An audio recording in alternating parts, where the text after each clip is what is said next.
Hey guys, good morning, YouTube. Please like, subscribe, and share. All right, first of all, I want to talk a little bit about that last video I made with telling you about the tribulation and the rapture and all that. I saw some questions and stuff. I'm going to make a whole nother video clarifying some things with the rapture and explain some things to you that's not what it says in Scripture at all. It's what your preacher may have told you, but that's not what it says, and that's not what it means. All right, but I don't want to get into all that here. I want to talk about how the police corruption, how immediately after this, when things started going south and David and them figured out, I'm sure he was communicating with Gypsy, guys. I'm sure of it. She had a phone, you guys. As soon as it was going south, David calls his contact person. They jumped into motion, man. Okay, so I want to cover that. But first, let's talk about a few things. They're questioning about, well, the tribulation. Well, the Antichrist isn't. The Antichrist is definitely on the scene. I'm not permitted yet to name him, and as soon as I can, I will. Okay. Um, the way it's written about, you got. I can't get into it now. I will though. Okay, I will. He's definitely on the scene. There's some things misleading you've been told, or how you're construing what it says in there. Um, he's definitely on the scene. Okay, everyone knows who he is. All right. Now, there's some. It looks like some confusion in the comments about how the order of this goes. All right, we're in the tribulation.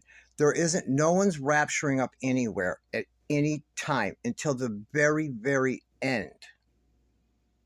Okay, things are pretty evil right now. You know, with all the wars and all the just look how evil everything is. Look at Hollywood. Look at the TV. Look at the fucking Olympics. Look at everything is evil now. Kids getting snatched up everywhere. All this shit that's happening. Everything is evil. People getting shot in the streets all the time. Supposed to be the best country in the world.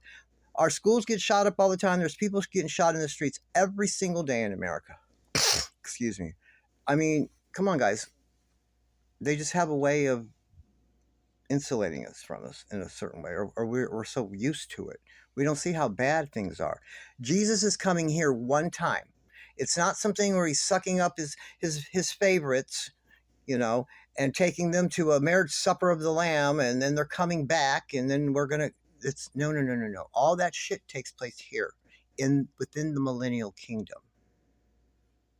He is coming here. No one's going anywhere. When it gets so bad, when certain events converge all at once, what those events are, I have no idea. I've not been made privy to that information. Only the Lord God, our Father in heaven, knows that information. Just know there are certain events, and when they converge, it will kick this into happening. Okay? He is coming here. Okay? No one's going anywhere. After his 1,000-year reign, when we hear the term Lucifer's or the devil's little season, that is not happening now.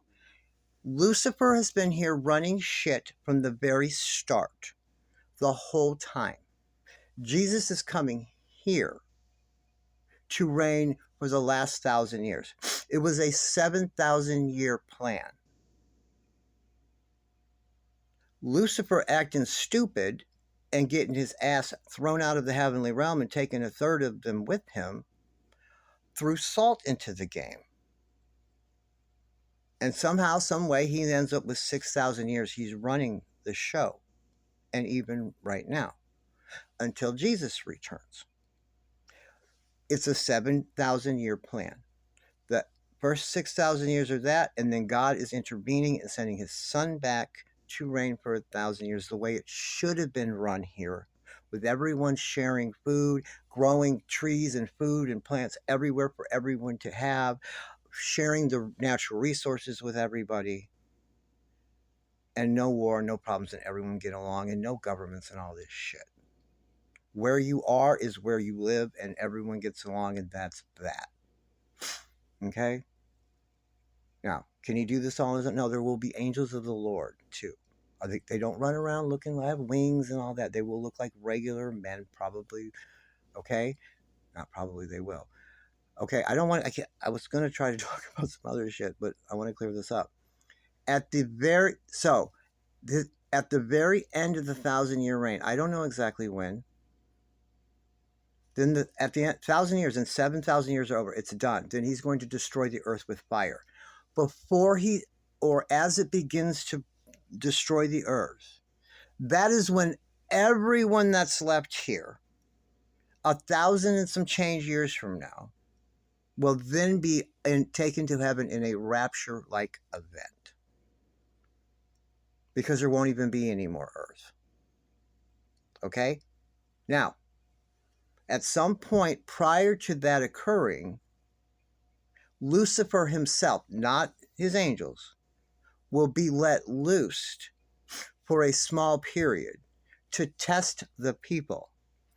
To see if Lucifer can somehow tempt people and get a little group going of doing some evil shit. The devil's little season is at the very end of Jesus' millennial reign, where he's going to run around and try to test God's people. It's not going to work. Okay?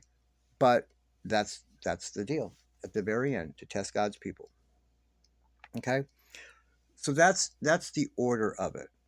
As far as the rapture goes, I'm going to make a whole video talking about why that is a Luciferian doctrine. That is one of the many tricks he came up with. So God's people would not at all be worried about preparing at all for the troubled times in the tribulation. Okay? Because things can go completely south at any moment, and people stop sending us stuff and all, or something happened and all our means of, if the internet shuts down, our means of shipping stuff around food, the grocery stores will be empty in 10 minutes. As soon as the wealthy people find out there's going to be shortages, they will go there and buy up everything just so they have it for them and their people, not caring about everybody else. Okay, please understand that. It can go south like that in 2 minutes, and the famine can be here in America as well. Okay, just keep that in mind. But when certain events converge, terrible things, then God will intervene and his son will be here. Okay, that is how it works. I promise you, just like that. You're going to see. It's not going to be that much longer. It can't be that much longer. It's not going to be 20 years from now. Okay? But you will see. It's going, those of you that will still be alive, it's going to be just like that. All right? Just trust me on this one. Trust me, bro. Fucking trust me, bro. All right, so I'm making a whole rapture video. Now I want to talk a little bit about the police cover-up. I'm not going to get that much done probably now. All right. Please, you have to understand. As soon as she made that deal, when she drank of the blood of the sacrifice, when she drank of the cup of the blood of the sacrifice, and that video was complete, David Blanchard had it to turn in. That's it. It's a wrap. She did her part, and they're going to stick to her end of the deal. That's why they moved into motion with the police. They moved into motion and got the right people assigned. We'll go over that. When she's in prison, they moved into motion. Do you really think Christy did all that footwork? That dumb country bumpkin, her and Rod, made all this happen with these documentaries and all this shit? Yeah, Christy was doing all this footwork. No, hell she wasn't. Mike Stanfield, a Luciferian, with the Brotherhood, started making those movies to get the narrative in everyone's head. Dee Dee's a terrible maniac, and Gypsy's a little victim. And look, she's just like a little kid. Calm down. At the same time, let's make bad ones about Nicholas Godejohn and what an animal he is. Get it? That was them. A deal is a deal. And it's for a couple reasons. Number one, they're going to stick up to the end of the bargain, right? Number two, what would it look like if someone like Gypsy or someone else said, fuck it, they're not helping me, not sticking to the end of the bargain, then I'm going to tell everyone in the world about what they do. What if they came on here, one of these people, and then snitched the whole thing out? Didn't care if they were going to get killed or whatever. Snitched the whole thing out somewhere. And everyone saw, because they pissed them off and they didn't do what they didn't stack up their end of the bargain. And also, if someone did that, what would that look like to the rest of the Luciferians? They'd be like, whoa, hey, wait a minute. Whoa. You understand? So it's a give and take deal. They've got them by the ball. They got them. You understand? Okay. So immediately, however it went south, I don't know. I believe that Gypsy and David were on the phone back and forth. She had a cell phone. Remember that. Very close. They had each other's numbers, 100%. They were all, the police and stuff were in on this. Was a cover up, not to make her okay and make him a guilty monster. Any phone calls or correspondence between them that normally would have gotten text messages and phone calls, they weren't going to do that. And if they did, they're not going to tell anybody. So who knows what's going on between them? They might have been telling her exactly what to do. I don't know. I don't know that part. There's a reason they took so long to find those bodies, and that was purposeful. You can't tell me those cops went over there and didn't see it. You can't tell me David Blanchard. This also gave David Blanchard time. He had a key. Remember, he had a key. Lived just down the road. He could have went in and out of that house as much as he wanted at night. Those couple guys, a few days passed, like 3 days or something. He could, if they had a security camera in there, he could have went in there and got that out of there. What if they did lower the air way down at first? David Blanchard could have come up there and fixed the air, make it not look funny. Maybe they were doing all these things to try to fuck with the time of death, right? Right? That's reasonable doubt. If it gets it right, if they can't even tell you when and how they died, good defense attorneys just go crazy with that in closing arguments. Okay, we've seen that a million times. If they can't tell, the time of death, or they get it screwed up or whatever, I don't know what all the motive was behind that. Was there some reason the cop and David Blanchard and all them didn't want the body to be found for a while? There's a reason for that. What it is, I don't fucking know. But they sprung into action, guys. Okay? I'm going to tell you, we're going to go through I'm about to run out of time because I had to do the other things, but I'm going to tell you about the police interviews, you guys, and then go back and watch them again and see what I'm telling you is true, how they did that. Okay? How they sprung in and made her victim. Him animal, her victim. Damn. Okay, so these cops are playing idiots. All right? Let me tell you this real quick and then I'll have to end it. As far as court goes, listen to me. When someone gets arrested and they go to first appearance wherever they're at. Now, first of all, you guys have to understand, they were in Wisconsin. They had to be extradited and brought back and all this shit. Of course, they didn't fight extradition rather, so it didn't take long or whatever. But they had to be brought back. When someone goes to first appearance, then the case is made. They create a case. It's going to be assigned to a prosecutor, and then at the jail, they're going to do the financial affidavit. If they've got their own attorney, then, well, that's their attorney. If not, then they will be assigned a public defender, too. Sometimes they do that at the last minute. Depends on the county, depends on how busy they are, whatever. Sometimes they'll assign a public defender and a prosecutor the day before or 2 days before. Then you show up to court, meet them, and whatever. But prosecutors and public defenders are assigned. Judges are not.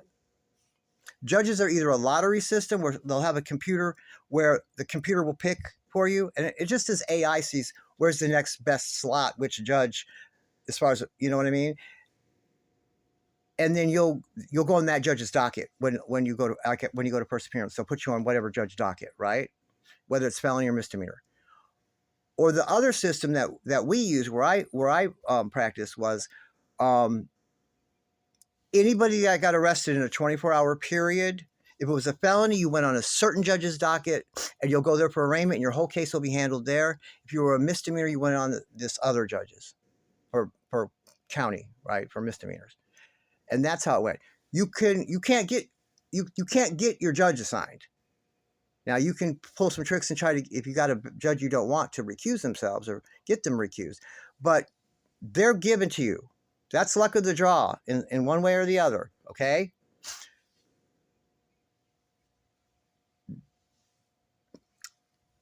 What I'm telling you is the public defender and the state, they're selected. They're scheduled for it by the schedule. They're selected. Okay, I'm at too long now. I've got to let you guys go, and we'll pick up there in the next video.